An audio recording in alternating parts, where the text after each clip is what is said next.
I'm Nicholas Bornels of Capital Inc., and I have the distinct pleasure and honor to introduce this panel to you. This panel will deal with navigating through and past the COVID-19 disruption. The panel will discuss the human element and shipping and the global supply chain and all the challenges and risks that the current environment is providing. So without any further delay, I will turn it over to Edward, who is moderating this panel. Edward is in Hong Kong, and we have a great panel with us from all over the world. This is the accomplishment of modern technology, all connected from Singapore, Cyprus, New York, Shanghai, and so on. So here we go. Edward, take over. Thank you, Nicholas. It's really my great pleasure to be the moderator of this very distinguished panelist, and introduce myself first, that I'm Edward Liu, who is a counsel and legal director of Dickinson, Hong Kong, and I'm also a principal representative of the International Chamber of Shipping, China Liaison office.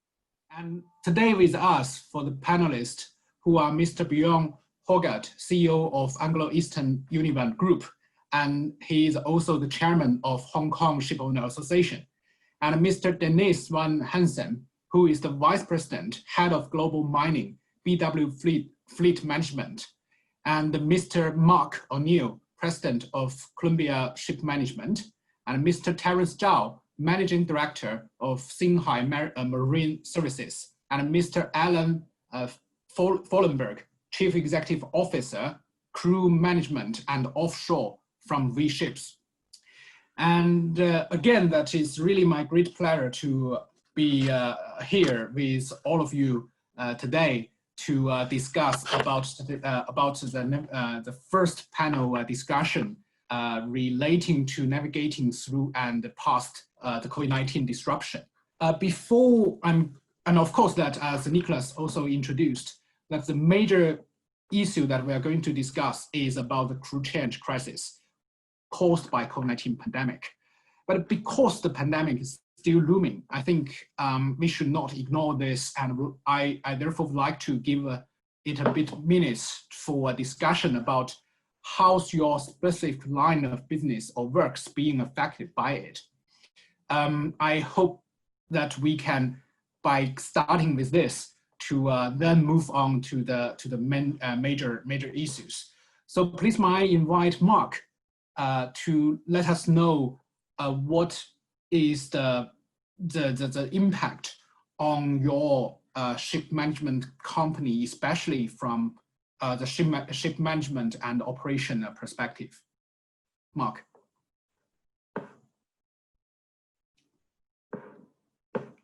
Sorry, I'll start again. I'm on mute. Thank you, Edward, and thank you also to Nicholas and Capital Link for having me on this panel. I think in a nutshell, what we've seen with COVID-19 and the effects is that it's been a real accelerator of change, a real catalyst for change, and many of those changes that we've seen in the last 6 months would have, in any other situation, have taken many years to come about.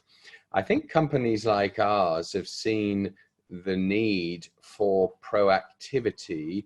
If we didn't get it before, we certainly do now, rather than reactivity. You know, we had to be proactive. As soon as we heard that COVID-19 was out there, we had to put in place business continuity plans and departmental continuity plans and personal continuity plans for all aspects of our professional and personal lives, and then keep reviewing those as we go along. And it's really led to a very focused business strategy and implementation as a consequence. And I think that is something that is going to remain with us.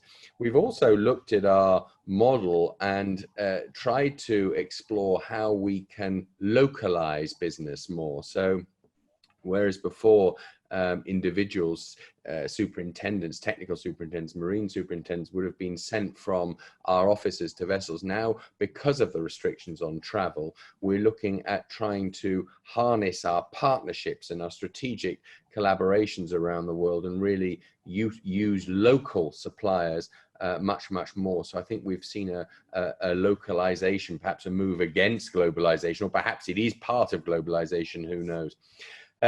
Nicholas mentioned technology right at the start, insofar as here we all are, 6 or 7 people from very much the 4 corners of the world coming together. And I think technology really has been accelerated and will be and is a huge differentiator as between the various performances of shipping operators and managers, or whatever field they might be in. You know, if I look at our performance optimization control room, and what started as a perhaps pre-COVID-19 as a nice to have, now very much is a must have, and we're seeing technology accelerating at hugely fast rates going forward. We've also looked at very innovative steps, because again, we can't send our people out to vessels in the same way as we could, becoming more easy, I have to say, but certainly at the beginning, we're looking at remote survey protocols, really putting the responsibility, the emphasis back on board the vessel rather than sending people out. So in line with classification societies and oil majors, really looking at remote surveys and finessing that and saving costs and time in that regard. But I think the biggest single change that we've all seen is in relation to our regard for what really matters, and that's in our personal lives and in our professional lives. And what really matters in all of this is our people. And you know, I've just come across off another video conference where we were talking about the same sort of issue: the importance of our people, the importance of our crew, the importance of our staff, the importance of our clients, the people in our clients' offices, the importance of our contractual partners. And really, this people focus is perhaps the single most important aspect or change or consequence of COVID-19, because we will be judged when we come out of this as a company on how we looked after our people, whether the crew choose to remain with the Columbia family, as we like to think ourselves, and have the parents, have the protectors of that family done enough for their crew. We think we have, through mental health, through benefits, through training, through fitness, through identifying with our crew. But really, that the day of judgment will come at the end, and for all of us, I think, in relation to whether or not we focused on our people enough. Then, of course, finally, we have, you know, what have we learned through all of this process? You know, working from home, all of these new, perhaps fluffy, trendy ideas pre-COVID-19, now very much home to roost. And will they stay? Probably not, because we've also seen that whilst working from home was a nice, it was nice to be able to do it at the beginning of COVID-19. Now that a lot of us are back in the office, we realize the huge importance of social interaction and brainstorming, and you can't do that over a video conference. Even these video conferences, great as they are, don't beat the real thing. And I'm sure Nicholas and Capital Link can't wait to get back to real-time a conference where people can interact more readily and more easily. And the power of human interaction is really, really important.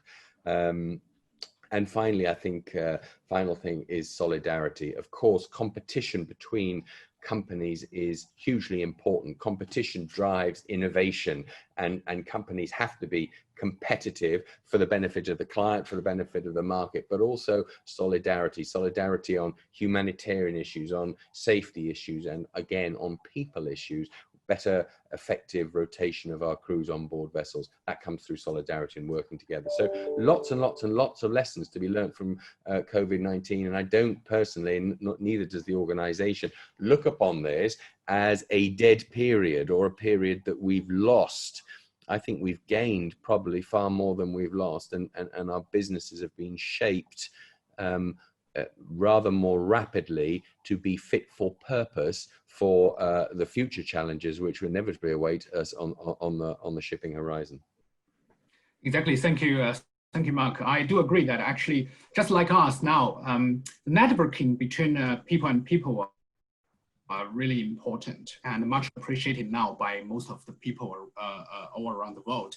And also, I agree that the globalization is at stake because of this COVID-19 pandemic. And what I've heard from you is that not only the global supply chain, but also the supply chain of the human powers is also in very difficult position because of this unprecedented COVID-19 pandemic. So Terence, do you agree with Mark? And would you please give a very short further supplementary from your perspective? What kind of the most difficult challenges that you were facing in the past 6 or 8 months since the outbreak of COVID-19? Thank you, Edward. So as Singapore Marine Service, actually, we are purely a mining company. So we were badly affected by this COVID-19 pandemic, especially in the first few months when the whole China actually is on the lockdown. So our Chinese crew cannot travel, cannot go overseas, cannot sign on. And also, at the same time, our Chinese crew outside China, they can only go back to China. So it's very bad. Every week I look at my number on board, actually it's down and down. So on the other hand, our full-sail Chinese crew, so having a big problem. They have a very, very big pressure. So because of time, China is locked down outside, everybody look at China differently, look at Chinese differently. So that's a very bad time for us. But fortunately, Chinese government, they did a very good job, to be honest. So from April onwards, okay, the country is gradually open, gradually come back to a bit normal. Of course, it's new normal. So then we actually have a better situation. So the most important, the government actually encourage Chinese crew sign on, sign off in China port. So actually it's bad or good now, currently, we can see more and more ship owners, they have a new delivery in China. So since they cannot send their own people come to China, they try to use more Chinese crew. This gives a very good opportunity to our business, to our Chinese crew. So now you look at the market, it's amazing. So we have a very shortage of Chinese crew because everybody come to China look for Chinese crew. At the same time, also the salary wise also getting a little bit higher than before. That's the situation is maybe it's a little bit better off. Thank you, everyone. Yeah, thank you, Terence. And exactly that you have brought us to the stage about the main issue that for our panel discussion today is about the crew change crisis. Indeed, as you just mentioned as well, despite some of the countries have now tried to relax the crew change restriction, still the continuing ability of ship operators to conduct crew changes has been the single, I think everyone would agree, the single greatest operational challenge confronting the global shipping industry since the outbreak of COVID-19 in the end of January. And of course, because I'm based in Hong Kong, and Hong Kong actually since early June, upon the great efforts of the local shipping industry, especially led by Hong Kong Shipowners associations, the Hong Kong government decided to relax the crew change or to facilitate the crew change in Hong Kong. But unfortunately, because of the third wave or the resurgence of COVID-19 in Hong Kong since mid of July, Hong Kong government had no alternative but to strengthen the restriction again. And during the whole fighting or whole campaign trying to negotiate with the government, especially to show the united of the local shipping industry and also show the cooperation between the industry and government.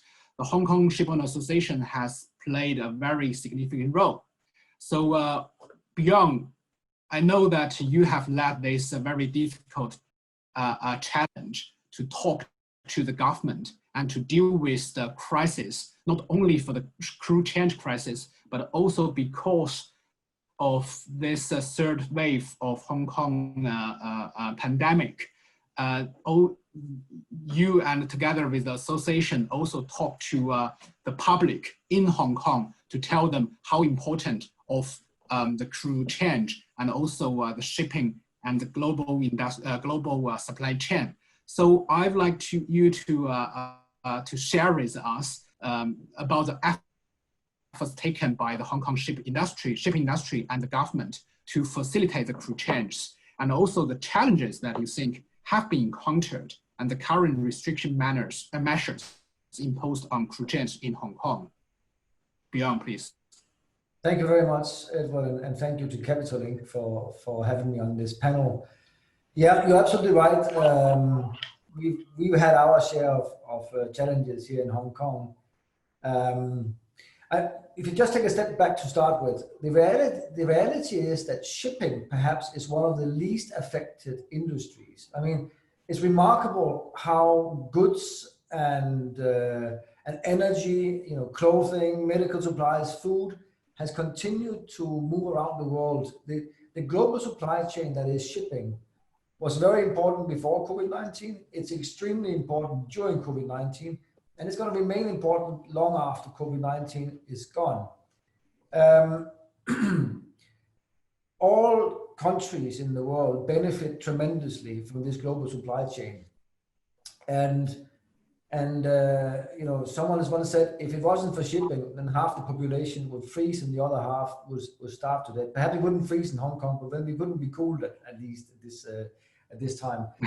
I think it's very true that without shipping, we would all need or miss our necessities. So we are all beneficiaries of shipping. Unfortunately, the people on board the ships, the seafarers, they have been on the receiving end of this pandemic because it's been impossible for them to get off and on their ships in accordance with their contracts, simply because ports have closed down, airports have closed, borders have closed, home countries have closed. Now in Hong Kong, we engaged early with the government, and we actually had, I think a very responsive government here who said, yes, we can see why you are concerned and we should do our part. So by 9th of June, the government in Hong Kong pretty much opened for crew change as normal. Now there were a few restrictions in place in terms of testing and screening and stuff like that, but by and large it was business as before.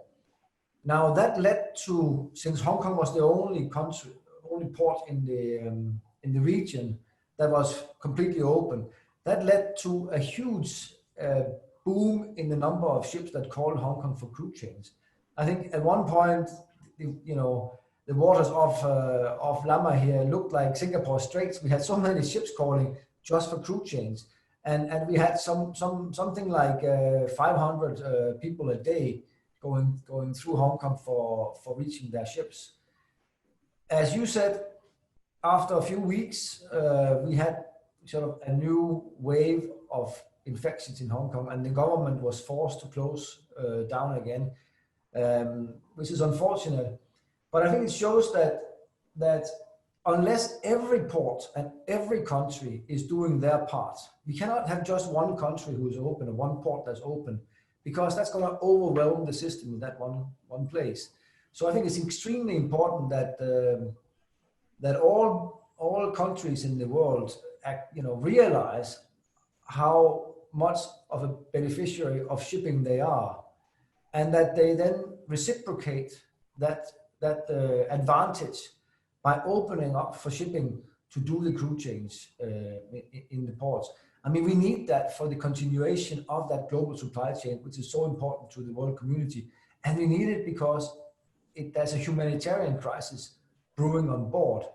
Our seafarers have gone the extra mile. They've been extremely worried in this period with family members maybe having COVID-19 or not being able to see them as per schedule. And still, they have continued to perform their duties on board and carry goods around.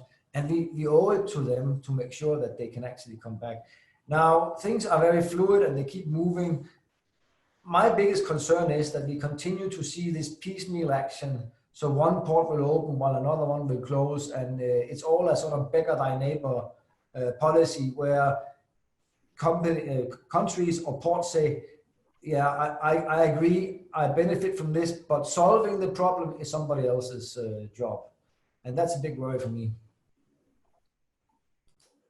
Yeah, thank you, Bjorn. And indeed, that what I've learned from this cooperation between Hong Kong shipping industry and the Hong Kong government is that it is very important for cooperation, for smooth cooperation, and also understanding from the shipping industry, the public, and also the government. And indeed, actually, like the International Maritime Organization, together with other UN agencies and the non-governmental organization like us, the International Chamber of Shipping and the various shipowners organizations, are trying to urge all the countries to lift the restrictions on the crew change, not because only of the well-being of seafarers, which is of course the fundamental of human rights, but also it is significantly important to maintain the global chain. So my question now is that after being this kind of efforts made by the industry and then the government, have you Bjorn, and also I'd like to Denise and Alan to share with us, that have you seen any improvement on the experience for the ship managers and operators to carry out the crew change today? For example, now we are already in September, whether you see the improvement comparing with March or April, May. Bjorn, you may let us have a short answer, then I will move on to Denise and Alan. Thank you.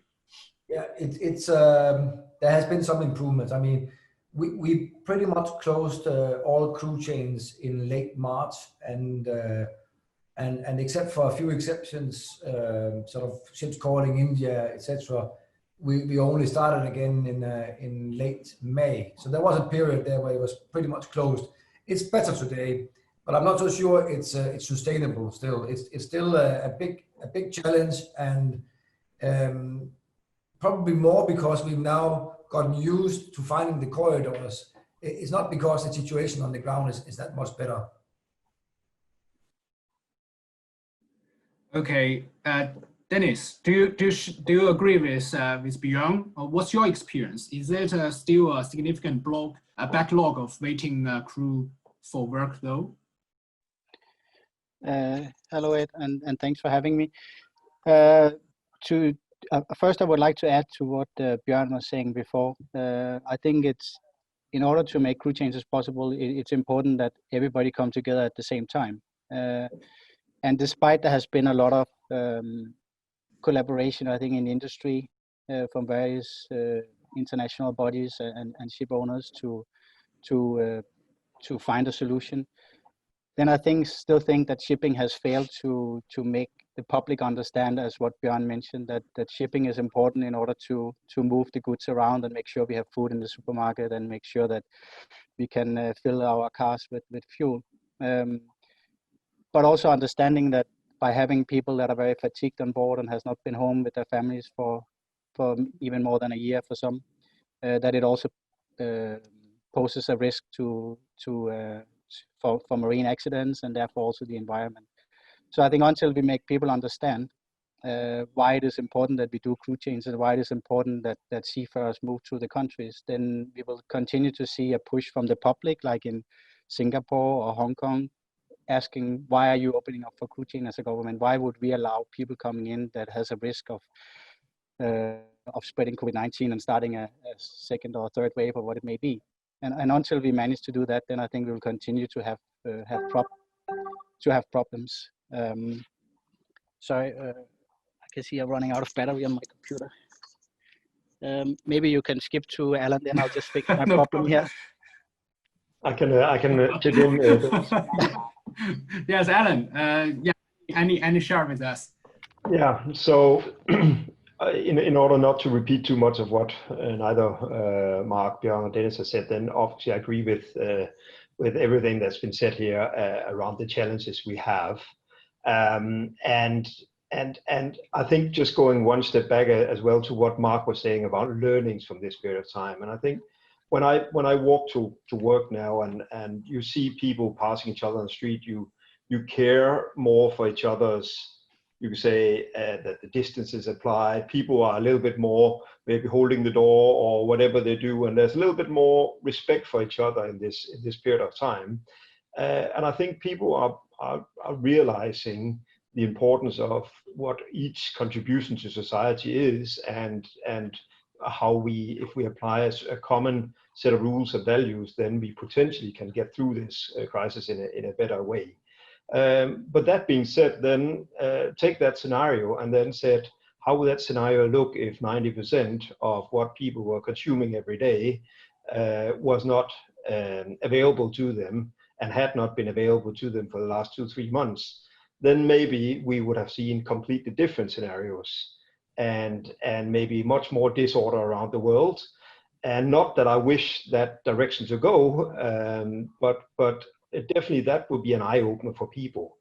And that brings me on to the same voices that's been heard here, is that we need to get the public's attention on that our seafarers on board are key workers. They are heroes just as much as the nurse and the doctor who is now on billboards around where there's, you can say, both commercial and governmental activities to honor these very, very important people in our society. And I would love the day that we see a doctor and a nurse and a seafarer standing next to each other on that billboard, and people got that understanding. And I think, unfortunately, we need to get some part there in order to really open up the world and apply some of those common society rules, as Bjorn is referring to, that will help that each port understands the importance and that we live as a team rather than its individual, you could say, countries or ports understanding it and start moving in the right direction. So, but very, very challenging, you could say, conundrum, as I've referred to before, the crew change situation. And just to go into the journey we've been on, then since March, just like Bjorn, have locked down everything, then started crew changes again in April, late April into May. And at some point where we were 35% of all our seafarers on board was overdue compared to the contract, then we are around 19% today. So that answers the issue around that it is getting better, but it's getting better because we have applied new norms, because we have realized the industry, this is not going to be a 3-month thing. We need to find a new norm to how to carry out crew changes under extreme circumstances. And that is tough. And that has meant that the crewing teams around the world has been working day and night. And I've been quoted before to say that a crew change today roughly takes 5 times as long time to administrate than under normal circumstances. And then when you already have a backlog of crew being overdue, that's a tremendous pressure on the team. And it's not only a crewing task as well. And that's also what we, for instance, here in V Group have seen, that crew change has become number one issue for our CEO of the group, as well as everyone in the different departments suddenly recognize that this is on top of our agenda, because the guys out there are getting fatigue. It is very tough to be on board a vessel when you are overdue 4 or 5 months compared to your contract. So, Edward, can I just add there from a Columbia perspective? everyone's focusing on crew change and crew rotation. I mean, that's just part of the problem. There's always a place where you can get your crew off. There is absolutely no point in taking a crew from a very safe vessel where they have implemented all of the health and hygiene provisions that we all circulate as companies, putting them into a port from which they can't actually get home to, or actually sending them home into an environment which, certainly in the case of some of our crew, the majority of our crew are Filipinos, going back home to the Philippines, where COVID is at a much more aggressive level and state than elsewhere. So, you know, we as employers have to be conscious of that and actually educate and communicate and identify with the crew to actually say, look, guys, yes, you've been on board the vessel 10 months, but you're safer on board the vessel than you would be if we dropped you off at port X and maybe we can't then get you back home. And you've got to bear with us, and we're doing everything we possibly can. And it's this communication, identification.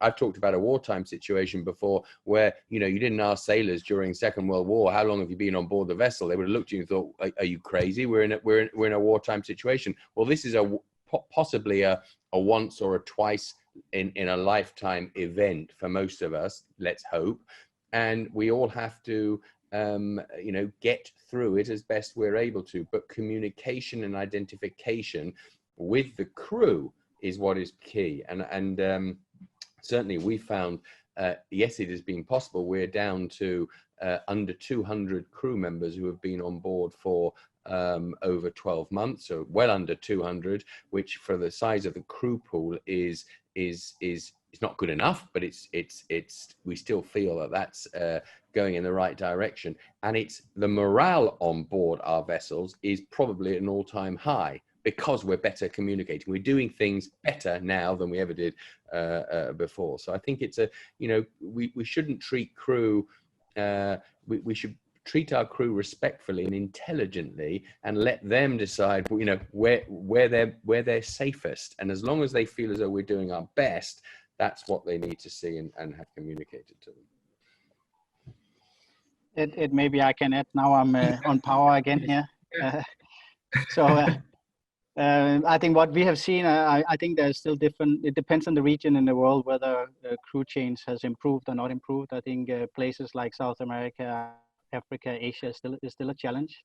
As Alan mentioned, we saw a good progress on our crew changes beginning of July until mid-August, and now basically we are only managing to keep it stagnant, and we still have overdue crew on board. And as Mark mentioned, there's of course still many crew on board that are really long overdue, and I think we have to remember that there are even crew that don't come home to sick family members, or when people die in the family, or if the wife are giving birth. So it's a huge sacrifice they're making, and it's a huge challenge. The other thing is we do see a lot of problems basically for India and Philippines with positive cases, and that's probably only going to get more difficult as we move forward, and going to present even more challenges. We see today probably around 3% of crew testing positive during this whole process of making them ready. And this is also where I think that crew supply countries has an important role to play, which I think they have not done enough. And that's for like what Bjorn, for example, says in Hong Kong with people arriving with COVID-19. I think the supply countries need to step up and do much more to try and ensure that the people that they're sending out are also safe. Yeah, exactly. I agree. And again, I think what I've learned from Alan, Dennis, and Mark have said is that the appreciation is very important. For example, that as the ship owners and managers, it's necessary for us to appreciate our obligation towards the crews to safeguard their well-beings. For the crew members, they need also to understand, because of their key role of maintaining the global supply chain, then of course that, as just Mark said, that if being stay on board is much safer than if they are moved to on board in the port or somewhere else, then better that for them to stay on board, even it is not a very well satisfactory situation. But on the other hand, what I'm concerned is that have the ship managers and operators change the way they operate the vessels since the beginning of the outbreak of COVID-19 until now, in order to prevent COVID-19 infection among the crews. Because I recall that when the Hong Kong shipping industry was challenged by the local people here complaining about the third wave of coronavirus issue here, is that why you want to make the crew change in Hong Kong to then spread the virus to the local community. So as the ship manager and operator, what has been done by us to ensure to prevent the COVID-19 infection? Denise, and anything else to share with us? Yeah, I can maybe, if Edward, I can go ahead a little bit on that one and say that generally the industry, we have been discussing in various forums, as you said, and again, as an example, Philippines has been an area where we've seen quite a lot of positive cases, both being stopped in the Philippines, but also unfortunately having been successful in doing the crew change, and then later on found out that they were positive with COVID, right? Which most likely they carried from home. And therefore in Philippines, as you see now, several companies, including ourselves, for instance, we have rented an entire hotel with 160 rooms where we're isolating people now up to 14 days, giving them, you could say, food at the door, giving them PCR testing at the door, and following the full procedure of isolation of a seafarer before he, you could say, enters the airport, and thereby starts, of course, being exposed to, you could say, the environment outside such an isolation. And that is, and I agree that we as an industry have to take a responsibility in ensuring compliance to a certain level of that, because otherwise governments will see this mass of seafarers traveling around the world and potentially spreading it continuously. But that also comes with a lot of cost involved with it, even before the seafarer reaches his airplane, which is also in these times extremely expensive. And in the end, somebody has to pay that bill. And I think that's where there is a discussion needed to be happening between ship owners and charterers and the society in general. Why is potential freight cost, why is the banana I'm getting on my breakfast table here in London, which is probably carried from Mindanao and Philippines, why is that not much more expensive right now if there's all these extra costs associated with carrying, you could say, cargo around the world? So overall, I think it's a challenge, and we need to do our part, of course. Yes, thank you, Alan. And I think, as Terence mentioned at the very beginning of his speech, talking about China, it is well known that, of course, China has emerged as a world leader in ship owning, port operations, and seafarer supply. As Terence mentioned, of course, that the crew change of Chinese seafarers is possible, and probably is very, very smooth. But also it's understood that Chinese authorities are still very hesitant to allow foreign crew into China in order to keep the numbers of new coronavirus infection from rising. So I would like to, Terence, whether, because I've been inquired by a few members of our SAS checking with me, because there are rumors suggesting that Chinese government may relax the restriction on crew change. Have you heard anything else? And would you please introduce about the current status of China policy as to crew change? Thank you. And also any tips that you can share with us? Thank you. Thank you, Terence.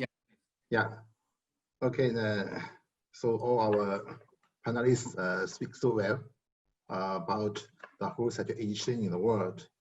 So talking about China, so now we can see a lot of ship owners that really have a headache in having their ships calling China to do the crew change. First, I would like to share with the industry, actually, for owners, actually we need to be more proactive to plan ahead. So actually we face many last minute requests to crew the vessel, as owners still hoping that cross-border restriction will ease and they can put their preferred crew on. Actually, that's not the case. And also, of course, we can see the improvement. We are seeing more crew change compared to a few months ago, which means not only China, countries are gradually opening up. So actually in China, the China government, they really have been doing quite a lot of things to actually facilitate crew change. As a country policy, we do have a lot of policies issued by Maritime Safety Administration. So just to give another example, China, our Chinese seafarers certification system, we have a very stringent certification and training process for Chinese seafarers. So during this pandemic high season in China in the last few months, so we can see the maritime authorities made many changes to assist Chinese seafarers, such as certification updates, allow accommodation of their sea time. So like any other countries, actually China are taking measures apart to affect crew change. But if China open up too quickly to allow foreign crew aid, maybe increase the cases of imported COVID like other countries. So for what I can see in the near future is very less possible China will actually relax the restriction for foreign crew change in China. So maybe what we can see sometime next year, we will see something change. At the present moment, actually for owners come to China for crew change, unless you have a crew get injured and not fit to sailing, that will be a special case. You can apply from the local port authority to sign off this crew sent to the hospital. Other than that, it's a bit difficult to make crew change in China. That's all what I can see. And also another note, now, China is very big. We have so many ports. Like Shanghai is the first one in China to effective this Chinese crew on and off, followed by other ports. But now in China, you can see your ship calling different ports, your treatment is very different. This because in China, control of this COVID situation is still the #1 KPI for the local government. So even the central government, they have a lot of things, but come to the local government, they still can, make their own decision based on their own situation. So this one also, I would suggest owners, if you have ships calling the port, check first before you take any action. Thank you. Yes, thank you, Secretaries. We probably only have 5 minutes left. So with my legal background, I'm always concerned about the legal implications of COVID-19. And we all know that actually Mark, before he joined Columbia, he was a practicing solicitor, and we were actually the colleagues from Smith. So I would like to discuss about the legal implication, probably, hopefully not the last question, but indeed, which is also concerned by most of the ship owners and managers. For example, on regarding charter parties and the crew employment issues, regarding the charter party, one of the most important issues is the vessel's deviation to conduct a crew change. And as far as I understand, many charters are still very reluctant to accommodate even minor deviation by ships to facilitate crew change. And even of course that the costs are met by ship owners only. And on the other hand, for the crew employment issues, because to maintain the safety of crew on board is a primary obligation of ship owners. So Mark, from your experience, both as a lawyer and now as a ship manager, what kind of legal problems you see and what kind of advice you would give to all the ship owners and operators dealing with these kind of issues from legal view? Thank you, Mark. Yeah, thank you, Edward, for reminding me of my past, which I thought I'd escaped from. No, I think I think there is no clear legal answer to the conundrum that we find ourselves in, and probably that's a good thing. And I say that with reservation because otherwise the wheels would have come off this juggernaut, or the propeller would have come off this vessel if it was clear as to obligations and crew's rights and charterers' owners' rights. There is simply no answer. This is not a force majeure. This is there is no legal provision in most charter parties and management agreements, etc., which require or entitle crew change on a regular basis. We can look at the Hague-Visby allowing for reasonable deviation. We can look at the MLC provisions requiring contracts no longer than 12 months. But the reality is, it's just not possible. And you know, we all appreciate the importance of crew to our businesses and to us as people. And of course, if we can do anything to alleviate their suffering, we would of course do that without being contractually obliged to do that. I think the best focus here is not on legal rights. The best focus is on managing expectation. And, you know, I think that applies across the board. And if you are a crew member, I remember when I was in the army and I was stuck in the desert for 6 months, expecting to be taken out after 1 month after the particular operation had been completed. No one managed my expectation. Every day I waited for notification of the plane that would come and take us away. And that's what really pissed me off. It was this lack of managing expectation. It was lack of communication. It was lack of identification. And as a whole, I think we're doing that much, much better. And that is certainly reflected in, as I said before, the morale of the crew on board. They know we're doing everything they can. And if somebody knows that someone is doing everything they possibly can to alleviate their problem, then they're going to work with the situation. And, you know, we're focusing very much on crew here. There's not one single person on this call, or not one single person of those that we know that haven't had their lives radically altered. It's not just crew, it's all of us. You know, our lives have changed radically. And, you know, as I said, it's managing expectation, communication, identification. If we do that, then we will secure their continued buy-in. And of course, we have to show them and demonstrate that we're doing absolutely everything possible to get them off whenever we can safely and get them back home safely. But it's that whole process. It's not just getting them off. I don't think legal formulas or legal or contractual rights are the answer to this, and probably thankfully, because that would have probably caused the breakdown of the whole logistics framework that Bjorn was talking about. Yes, thanks, Mark. And time is almost up. So I'd like to ask Bjorn to give a conclusion of today's panel discussion and see what's the prospect of crew change issues. Bjorn.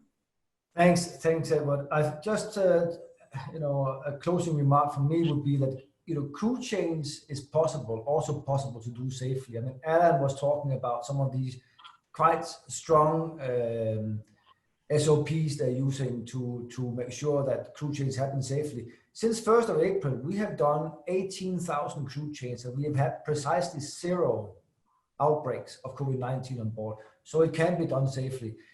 I just want to sort of say that shipping is a very free industry and has always prospered from being that. Now, IMO has got a very important principle: no more favorable treatment. And I think it's important that we keep that in mind. The worst thing that can happen is that if every port or every flag starts favoring their own and say, well, if you have this flag, you can do crew change here, or if you have this nationality crew, you can do crew change here. Shipping is international, and we need to make sure that the playing field stays level. Thank you. Thank you, Bjorn, and thank you very much indeed all. I trust that we have a very insightful discussion, and hopefully that the situation can be improved as soon as possible, and then we can get rid of this crew change crisis. Yes, thank you very much again, and thank you for listening, everyone. And thank you from my end as well to all of you for a great discussion in one of the most critical topics of the industry today. Thank you.